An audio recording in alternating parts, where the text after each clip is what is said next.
This week on Honestly, Dear Listener, we're unpacking our experiences of being creators while also being raised in a high control fundamentalist religion.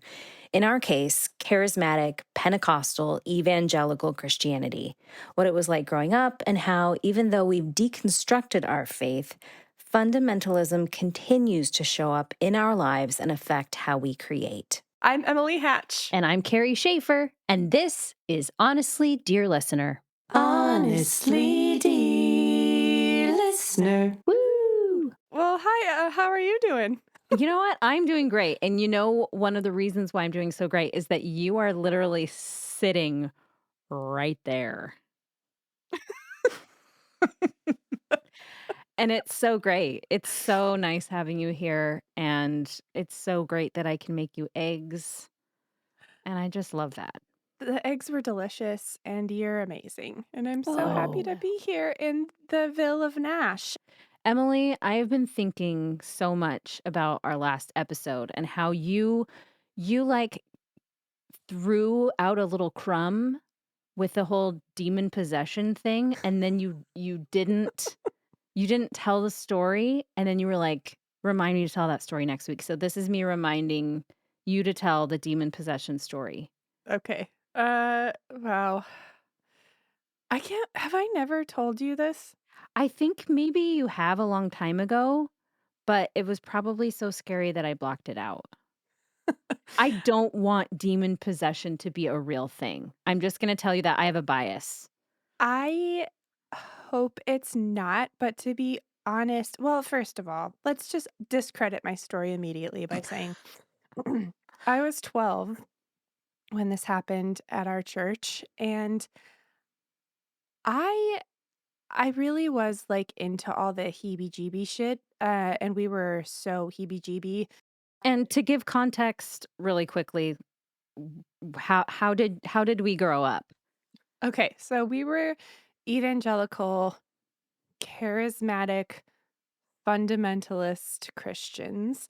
My church was, like, Pentecostal, but not, Mhm. like, jean skirt Pentecostal, just, like, passing out slain in the spirit, and speaking in tongues and, like Which can we go back and explain what those terms mean for all the people that didn't grow up like us, which is you to say 99.999% of the population. lucky you.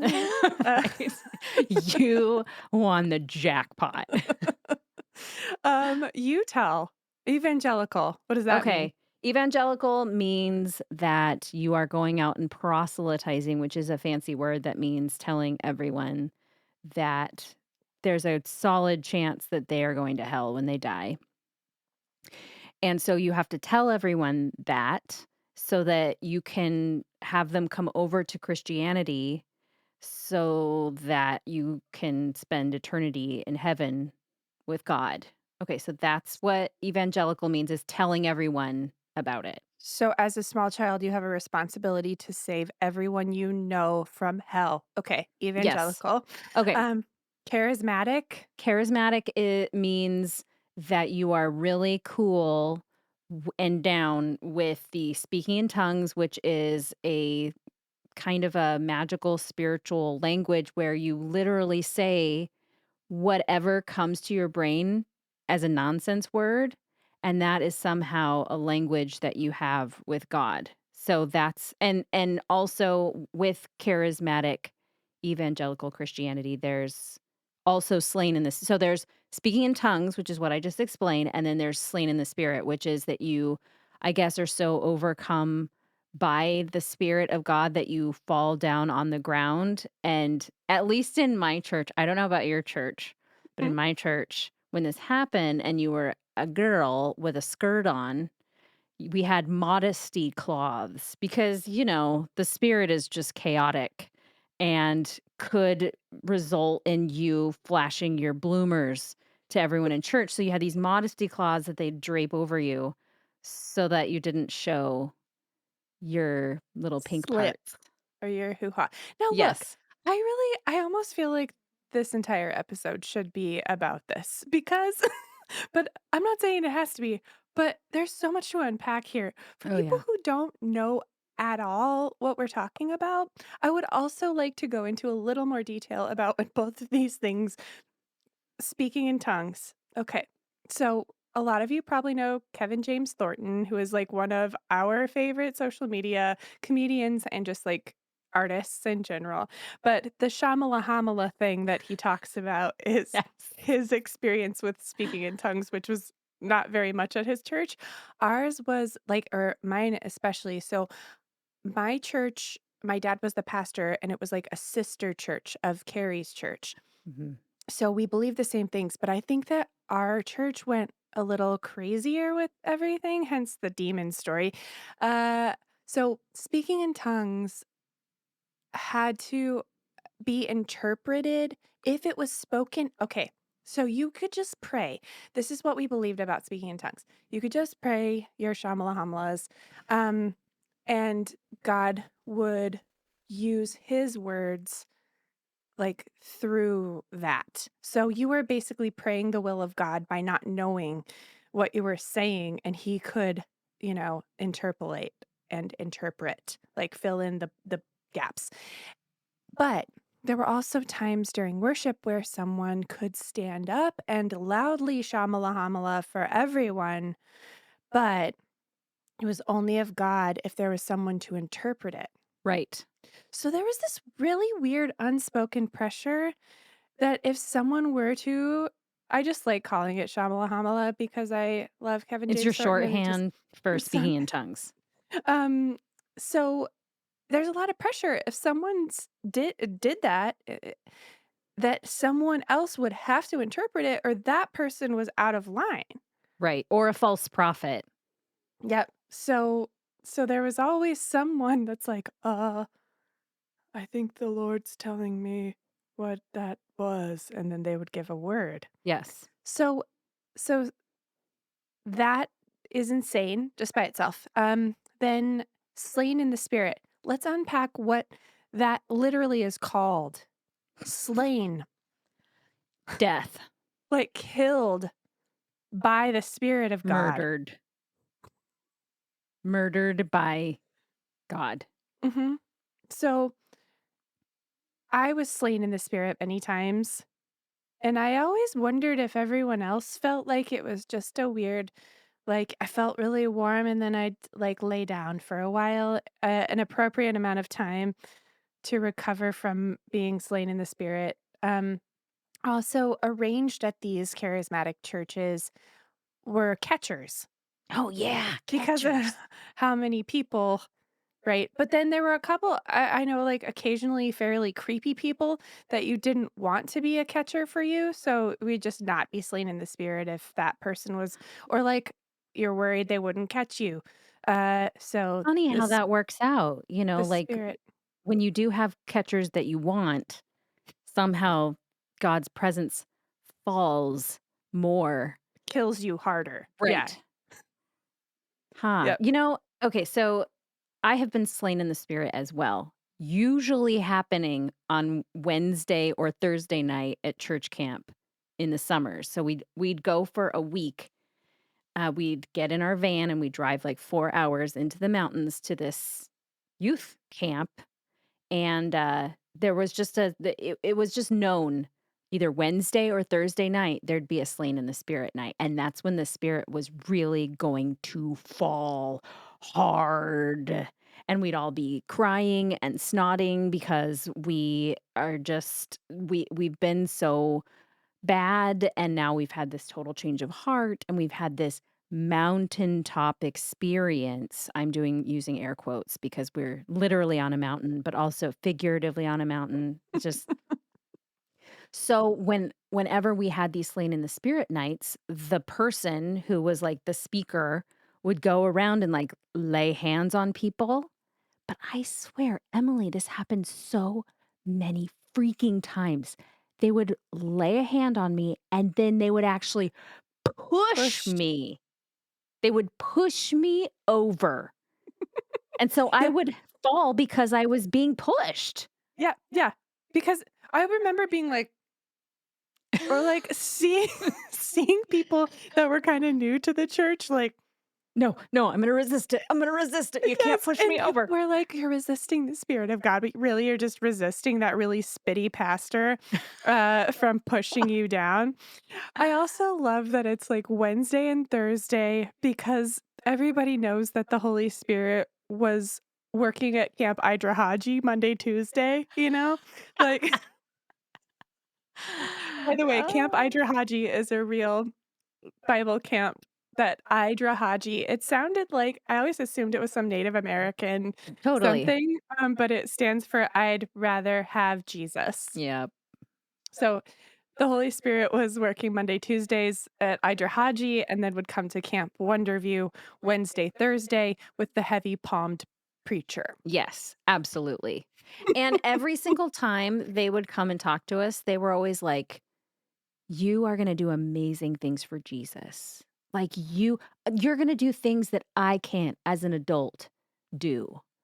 So just you wait. Just buckle up because it's life is gonna get crazy in the best way possible." So I was like, "Yeah, yeah, that's me. I'm gonna do that." So yeah, of course, I'm going to camp. I'm gonna totally let myself be pushed over, and I'm totally gonna start speaking gibberish, whatever comes to my brain, praying the will of God. Mhm, mhm. And then you're gonna come home on fire. Oh yeah, on fire in air quotes. You're on fire.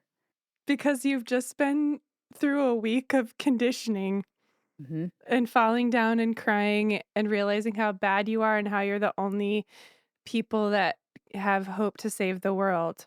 So you Hmm. come home conditioned Hmm. or on fire. To save your friends who are not saved, meaning they're not Christians yet. But the problem is when you grow up like we did, we were just talking earlier. I went to a church school that was literally the same building as my church, same organization. I was there Monday through Friday. I was there Wednesday night. I was there Sunday morning, of course, sometimes Saturdays if we had a thing like a bake sale or, a clean the church day. I literally knew no one that was not a Christian. So they're Mhm. like, "Get out there and save your unsaved friends." And I'm like, "Who? Like the mailman? The person that delivers our packages? Like who are you talking about?" I literally know no one outside of this culture.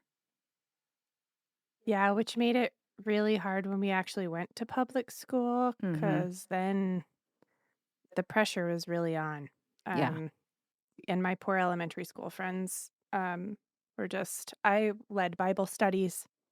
I really did. And I remember one of my friends who I still talk to. I have never talked to her about this though. In elementary school, my parents went inside a store and she and I were in the car and I talked to her about hell and how I loved her so much and I just didn't want her to go to hell when she died and that if Oh. she didn't accept Jesus as her savior and let me pray with her when she died she would burn in hell for eternity. And I told her about all the videos and movies I'd seen about hell and how terrible it was and that I just loved her and that she needed to get saved. And she cried and cried and cried until she let me lead her in the sinner's prayer is what it's called. Which is a prayer. What is a sinner's prayer? It's repeat after me, and then you do a little like, I have sinned and I accept Jesus as my personal Lord and Savior. And it was those words specifically, I accept Jesus Christ as my Lord and Savior. And then, like, whatever you choose to lead them in otherwise. But that was the most important part, that He's the only way to heaven. Yeah. My poor third grade friend. Um, Just cried and cried, and then she came to my Bible studies during recess. So, yeah, so we were raised really normally is what the moral of that story is. Totally By the way, normal. okay, so since my parents were pastors, I went to the Christian school. We were, let's see, Wednesday night, Friday night worship practice, Sunday morning service, Sunday night service. So often we would, like, have Sunday morning, We were really poor, so someone in the church who wasn't as poor would take us to lunch, and then we would have, like, an hour at home, and then we would go to the Sunday night service. Um, that's dedication. Anyway, so yes, charismatic Christians. Mhm. And I think 11 or 12. And we're at back to the demons. Mhm. The demons, by the way, we have to also explain in this situation, the devil was an angel and he fell from heaven because he tried to be bigger than God. Kind of like the Beatles were bigger than Jesus. God cast him and all the angels that were like trying to do a church split up there. He cast them all to hell. And the angels became demons. In our lore. Yes. Yes. The demons had like their own power and personalities that would be like in charge of people's sins. So there's a spirit of lies, there's a spirit of alcoholism, there's a spirit of lust, a spirit, everything bad that leads you away from God has like demons responsible for it that made you do it. But you had to have a weakness inside you. I was always so scared when I was a kid that I was possessed and I didn't know. Like, well, I think about weird things. So this can create, I don't know, anxiety and weird Oh, shit in yeah. kids as well. But I remember my parents saying that you had to invite that demon to live inside you. So it was because I was like, why couldn't, if these people can just have demons, what if I just don't know that I have demons because I have thoughts? You'll have to invite these spirits. So anyone who's possessed has made the conscious decision to accept, That like, demon. kind of like vampires. You know how you have to like invite them into the house? Yes. Hmm. Mhm. So, That makes so sense. we had this new guy at our church. We'll call him Jared. And he had I will never forget, you guys, he had these really crazy eyes, like walleye kind of eyes. And he was not a cleanly looking gent, and we had a lot of interesting folks that came to our church. Um, but I remember him being just like really twitchy and kind of weird. Looking back now, he probably was on meth or something. But there was this night, it was Friday night, it was worship practice, and I was up front, and then I, like, took a break for some reason, and we heard this crash sound, like, someone came in the door, and then we heard, like, a crash, and I wasn't over there because I had left the room, but my parents came over and the guys on the worship team and saw this guy that had been going Jared, um, stiff as a board on the floor just like he had fallen down. And my dad was like, "Pick him up." And they picked him up and he was like, stayed stiff like a dead body until they like carried him over to sit him down in our chairs, like in the pews. They were like theater seats that were screwed into the floor. Sounds like he And, got slain in the spirit. but yeah, that's what we were like, not sure what was going on. But as soon as they went to set him down, he erupted, and I was in the room for this one. He erupted and started screaming in this voice that I've never heard a human make. It was like a metal singer, like that, like death metal sound, but like almost fake. It was so, I've never heard anything like it since.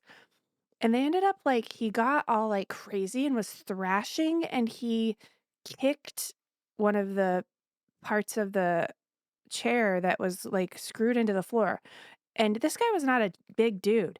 It came out of the floor, like, Whoa. yeah, and I remember I just ran and, like, locked myself in my dad's office, and was terrified. And my mom came to find me and she's like, "You don't have to come out here, but this, like, he's demon possessed and your dad's performing an exorcism, basically." So these guys are holding this man down because he's like violently, like, whatever. and it takes like 4 dudes to hold him down, which now that I look at it is pretty fucked up that they were holding this guy down. But anyway, so I just hear like it took me a while to come out and I sat in the farthest corner and my dad would be like, "What are you? What's your name?" I remember distinctly him going, "I am lost," and this like crazy shit coming out of this guy's mouth, and my dad praying in tongues and everyone praying and, like, casting the demon of lust from Jared and blah, blah, blah, blah, and then it would, fight, fight, fight, fight, and then my dad would just pray and pray, and then all of a sudden, it's like this quiet would fall, and his body would just, relax, and then something else would come, and it would have a different voice, but it was, like, a similar type of voice, but a different voice. What did Like, it say its name was? I forget, I just really remember Lost, and so which is, like, par for the course for me, but, um, I forget what other things. It was like substance stuff or something. It wasn't very articulate, these demons, in general. And then I remember when was my dad was like, "Jared," and there was this little voice that was like, "I'm here." And my dad's like, "Jared, it's okay." And then all of a sudden it was like, "Jared's not here." Like, it was Whoa. insane, dude. Like, and I was just like praying in the corner, praying in the spirit, which is speaking in tongues because I didn't know what to do. Yeah. You were And at praying the the end, will of God over him. yes, yes. And then at the very end, he my dad was like, "Jared," and he's like, "I'm really hungry." I'm Oh, Jared, I bet. It was like he was very tired and very hungry. And and then I looked at him, so we took him to get something to eat or something. His eyes were normal. Interesting. But I've thought since, what if this guy was on drugs and just had like a really great ability to contort his body and voice and just like, what if he wasn't on drugs and he just thought it was a fucking blast I wonder to how freak people out? I wonder how suggestible you are. Like, you know how when you're drinking, you become much more suggestible, like, "Oh, yeah, sure, we can do anything." You Mhm. feel like anything's possible. And I Mhm. wonder if there are some drugs that, you take them, you start having reactions, and then somebody is like, "Demon, what is your name?" And you're like, "Yep, We're okay, doing this. let's do it. Let's go."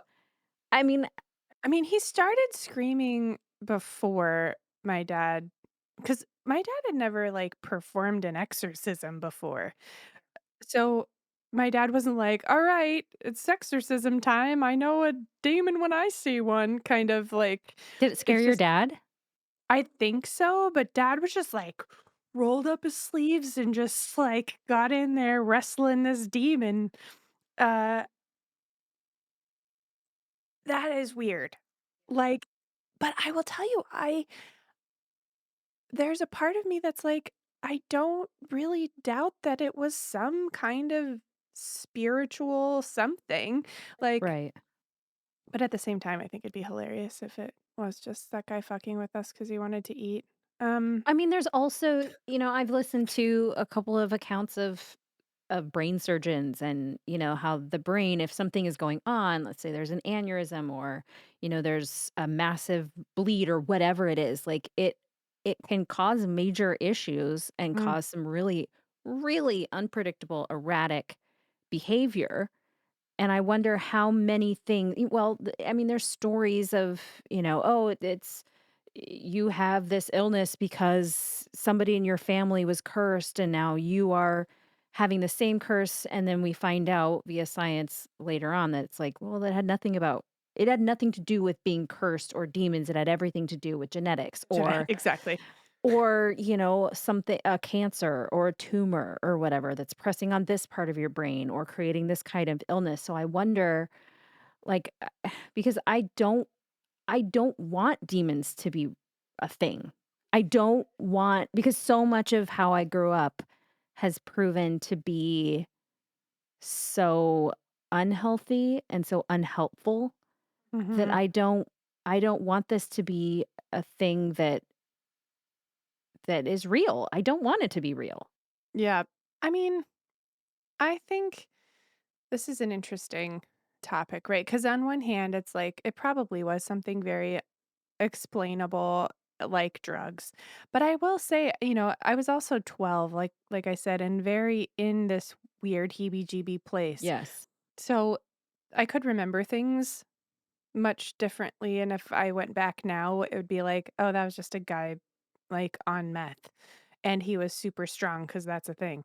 Um, on drugs. But I will say I thought it was so interesting because he just immediately after this fully recovered. His eyes were normal. He came to our church for a long time. Sweet, normal dude. Hmm. And then he disappeared for a while and he came back to church a couple times and his eyes were back to weird again. Interesting. It was so strange. But I also like I was a weird kid. I had visions and like all kinds of strange like sixth sense shit when I was a kid. So I was way into it. But I couldn't watch movies with magic in them. So I guess I just Because like your parents wouldn't forbid let it. me. Yeah, they Right. would they said it was witchcraft. And so they're better now. Well, depends on meaning about this. And they have both since apologized for doing that. But like I wonder if in the absence of magic, I created my own magic.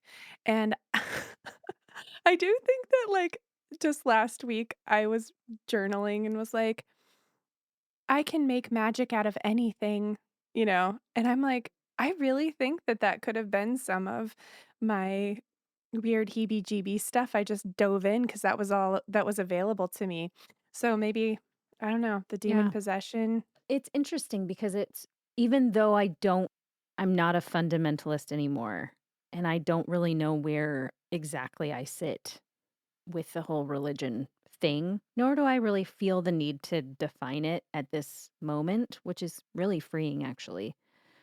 Um, I still feel like a fundamentalist in my thinking, and it's vestiges, leftovers from how I grew up. I literally grew up with inside of a system that very much classified things as right, wrong, black, white, good, bad, sinful, or holy. And there really was no middle ground between those things. So it was either you're in or you're out. Most people were out. Most people are headed to hell. And I happened to be one of the lucky people that were born into a family that ascribed to a system where we're going to be just fine. And, but I still, even though I'm not in that system anymore, because I grew up in that system and because I think my brain formed at such a young age within the confines of fundamentalism, I still find myself being like, well, then it's got to be either this or this. It's either got to be blah, blah, blah. And my therapist is like, why are you, why the black and whites again? Like, I'm shocked. Like, basically, I pay my therapist a lot of money and she's excellent. But for her to say, it's not a binary, it's not a binary, it's not black or white, it's somewhere in the middle, it's balance, it's balance, it's balance. And um, so yeah, I know that we're joking, like we're telling funny stories and we're telling, like our experiences or whatever, but this has been a system that I have found to be one of the leading causes of trauma in my life. Is this very, very black and white fundamental system of, are you in or are you out? And it's contributed to, and then, you talked about earlier about that you were a weird kid. I always felt like a weird kid too. Like there were things that always bothered me that didn't seem to bother other people. Certain movies bothered me, and my mom was always like, "You've got the gift of intuition." And I was like, "Yes, I have the gift of intuition. Like I'm special, you know?" Come to find out, so much of my issues were confessional OCD, which are like if I do anything wrong or even approach anything wrong, I have to confess to my mom that I did this thing. And I still have it. I still feel the need to like confess to my husband. And my mom was like, it's intuition, it's the Holy Spirit. It is, your conscience, it's the Holy Spirit. And I'm like, no, I think 90% of it was confessional OCD. I know even recently, my mom is always like, I just thought it was the sweetest, cutest thing. You used to say like, well, it's not worth going to hell over, when you were a kid. So I'm not doing that. It's not worth going to hell over. She's like, I think about that a lot. And she brings it up quite often. And a couple weeks ago, I was like, Mom, that's not good. Hmm. I was like, I was thinking about eternal damnation a lot Hmm. as a small child. That's anxiety, Mom. That was me being really afraid of doing something wrong. And she's like, oh, yeah, okay, sorry. I won't bring that up anymore. That you could screw it up, like that your sin could separate you for eternity from the essence of love and family and instead be and that's what I'm talking about. It's like, I have one of my good friends is coming out of Mormonism and we talk about, like, oh, well, what's the worst that could happen? Well, the worst that really could happen in her case was, oh, I don't get to go to the same heaven as my parents do, but I still get to go to a lesser heaven with my husband, who's also not a Mormon, and my kids. And I'm like, oh yeah, no, no, no, no. Those stakes, and not to minimize what she's gone through, but those stakes look very different than either you are in eternal bliss with everyone you know that you love and that loves Jesus, or you're in active torment for eternity. Like there's no like in between heaven. Like that's so much for and I remember being like 3, 4, 5 years old and being like, oh. And then even stuff like watching every Easter, like, some guy in our church miming out the crucifixion of Jesus. Like no Watch the one lamb. yes, no 5, 6, 7, 8, 9, 10. Like as a child, that they've done studies that show that exposing children to those levels of violence, even in a sacred setting, even in a religious setting, is harmful. Like I should never have been watching those things of somebody being nailed to a cross and then also turning that around and putting that on me. I did this for you because of you and your sin nature. My gosh, the guilt and the shame. Yeah, dude. I The amount of fear that is instilled in Christians, and especially the kind of Christians we grew up as, I think it's like in their minds. I was thinking about this the other day. Most of the people at our church that were adults became Christians when they were adults and Yep. almost needed that dramatic fear of something no one could prove to turn their lives around. But when you're little, you would just have all the fear and guilt with no life to turn around. And then you're just charged with this job to save everyone, you know? And I think too, like watching my parents were extremely loving. Like I was very lucky to have, a lot of people talk about the hypocrisy of Christians. My parents are very loving Mhm. people Mine too. and sacrificed everything, including my life in some ways, to help others and to save them from themselves or this place, you know? But I think it's just so damaging. I just remember so many adults being like, "You're so gifted. You're so lucky that you're growing up in this," kind of like they envied me, growing up in that. And I remember at one point thinking, as like one of the people we knew was being really judgy with me, like, you got to make mistakes.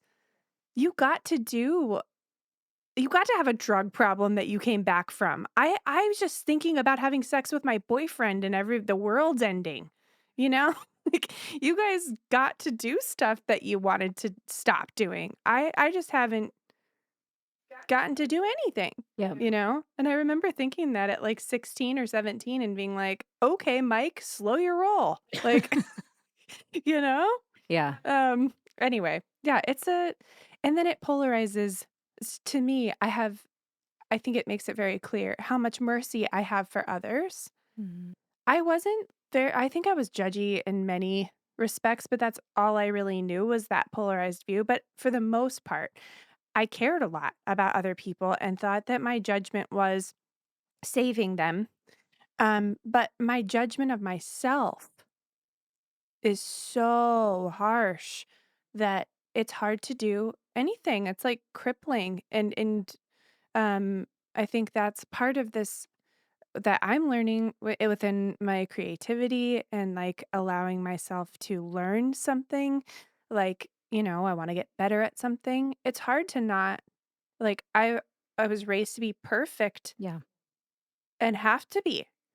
And so the weird thing is it's not morally wrong to be learning something, but internally feels like, well, you should know that already. Mhm. You should be perfect at that already because there's no mistakes. You can't make mistakes.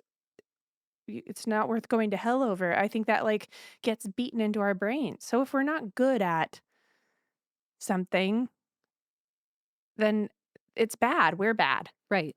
you know. Absolutely. It doesn't leave the door open Well, to and it also doesn't within creating and making things. There's it's so exploratory. There are I mean you're doing this. Is this going to work? Is this a thing? Okay, now I'm going to try. It's a joyful well, one hopes. That's what I want it to be for myself, a joyful exploration and a journey of let's see what happens here. What if I change this? How interesting. But with our faith, like the building block and the structure with which now I build my life upon now as an adult, there was no nuance. There was no, I wonder what this means, or I wonder if I change this thing, how there was no any of that. In fact, questions are like, oh no, we don't ask those questions because like it was so heavy-handed. The road, the path was so heavy-handed and so obvious. You're either on the path or you're not on the path.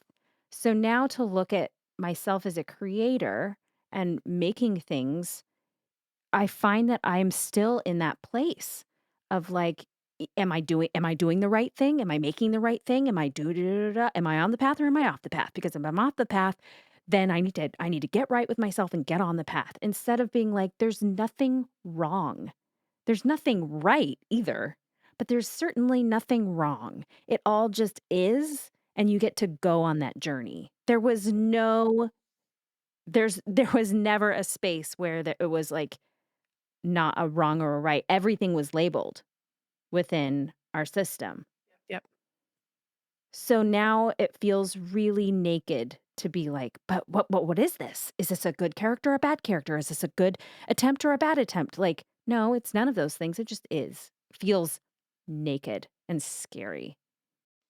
And celebrating curiosity on those paths. Mhm. Like, that's the fun part, but But there was no, like you said, it was the path. Mhm. There was no, like, offshoots. Any offshoots were getting you further from God. I think even more specifically, this might not be relatable for, everyone, but, um, I I wanted to like, everything that I make has to have some sort of, like, moral to the Mm, story or so like, it feels like every song has to be a story of redemption. Not I can't just have a song that's sad. Like, it has to be some kind of and then hope, like, you can't be sad either because that's not a thing in religion, like, Jesus saved you, so you have to be happy, or at least too in my house, it was very like, we're happy people. right. You Well, have to remember that be song, "I've got the joy, joy, joy, joy down in my heart, and I'm so happy, so very happy." I loved that one. I've got the love of Jesus Jesus in in my my heart, down in my heart, heart, and I'm so happy, happy. so Woo! very happy. Yeah, you're right. It's like you're not being a good representative for Jesus if you're ever sad at all. Because you should be happy because, hello, he gave everything. He died on the cross so that you could live forever. Like, Mm. you know? Yeah, so it's like everything still in my life that I make has to be if within those confines Yeah. of happy or moral or leading towards something, even though I also am not in that faith anymore. It's still in there. And also like looking for someone. I think this is the hard part about being an artist in general. I had like an approval system that was like this if I do this and this and this, then I am good and I will get stuff. Um if I don't do that, then I'm bad and I will rot in hell. Now it's like, what do you mean I just make stuff and I don't know if it's good or bad? Oh, yeah. Ew. Yeah. Like, no, no, no, no. You tell me if I did the right thing so I get famous and money now? What do you mean, like, just no, you just keep making stuff? Yeah. No, no, no, no. Like, I don't think you heard me. It's either I do this and I get money and fame, or I'm bad at it. Right. Because there's no in between No, at all. it's like heaven or hell. Yeah. Yeah. I'm good or I'm bad. Yep. Yeah, and art just is. Oh, Yeah. I was okay, so we were listening to Carmen. Yes, Yes. he was a Christian artist in the 80s/90s. One of the Mhm. only people that I could listen to. Same. My mom still to this day loves Carmen. Yeah. Carmen, who passed from an unfortunate, hernia surgery mishap recently, RIP. That makes me sad because honestly, he was like my friend when I was a kid Oh, because I could only listen to like, he was a rapper. Now this man was Italian, gorgeous Italian man with, like, wavy curly hair that would rap and, like, sing all these songs that were really uplifting, and I was like, "No wonder my taste in music is weird, and I struggle with, like, bad rhymes and simplicity in my own writing because all I did was listen to Addicted to Jesus, A to J." summer of 1994. There was this march called the March for Jesus that happened every year at our town's biggest park. And I remember going to the March for Jesus with my family. And over to the side, there was this mom daughter dance duo, and they were dancing to Carmen's Who's in the House. JC. Oh, and they had like the sparkly hat and like permed hair that was like kind of off to like on a side pony coming out of the hat. And they were dancing so, so cool. And immediately I was like, I don't like her.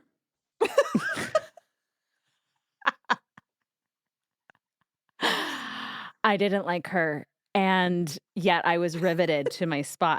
I remember exactly where I was standing in the crowd, what angle they were dancing. It was, yeah.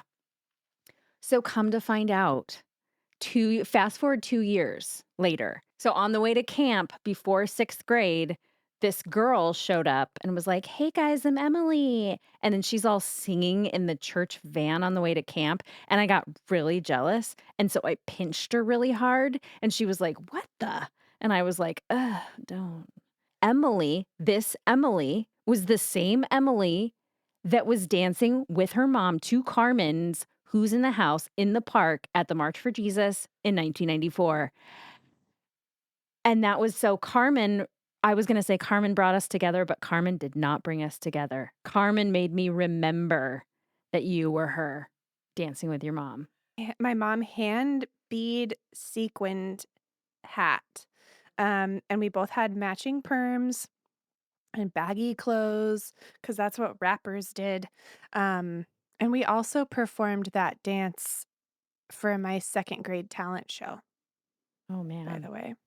It was Mhm. so good, y'all. My Like, mom choreographed the whole thing because my mom's a dancer, choreographer. uh-huh. So, yep, we, uh, we did that. Carmen. Carmen had these, like, story-like songs where basically the storyline of all of his songs are Satan was doing something and he was screwing things up. And then me, Carmen, as a representative of the man, Jesus Christ, came in and like beat his ass. So, what was the song we were Satan Satan bite Bite the the dust. Dust we were listening to today? I remember there was a song that he had where the music video, because I used to watch Christian music TV, was a bunch of angels dancing in the clouds. Uh-huh. And I had a really big fear of flying when I was a kid. And so I would sit and with my little tape player and my little headphones and play that song, and I would picture the angels dancing in the clouds to not be afraid, and I would think that if the plane crashed, God would save me because 'cause we're closer, and that the angels were there around me, and the chorus was to further Carmen's theme. God is exalted and Satan is defeated and Jesus Christ is Lord. Yes, and I would just sit there and there was like a rap in it. Friction and turbulence, so grab a grip and stop tripping because the devil want to see you slipping into darkness. Put on your way. Anyway, Amazing. our destination is salvation, so make sure you check into the right location and don't forget to get the first class reservation. Huh. Which be the blood of the lamb, but Jesus Christ is the captain in command. And when Christ is the captain, we are sure to fly. The friendly skies is exalted, and Satan is defeated.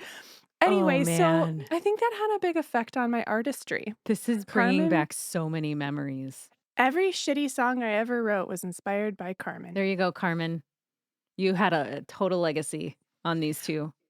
But honestly, I don't mean to make but it's so bad to listen to now, but I also don't wanna be mean about the songs of my childhood, Right. and yeah, Carmen.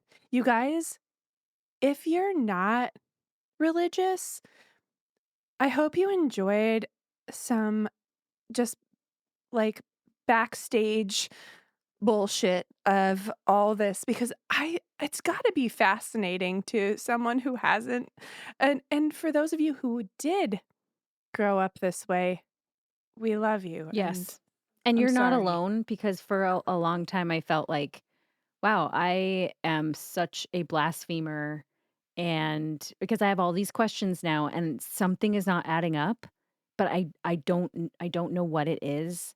And so please just know you're not alone. You're feeling things for a reason. And um yeah, it's okay to question your faith and it's okay to deconstruct things that aren't working for you anymore and aren't serving you well. I think it's good to know because every human being has hurdles that they have to get over, to just be a person, first of all, but to be a creative person. We all have, like, a past, a negative, like we were talking about resistance, and, I just think it's interesting to hear about how religion can also be one of those things that we have to get through. I feel like this is such a big topic. I feel like we're not done with this yet. Yeah. Okay. Part 2, here we come. Honestly, dear listener. Woo!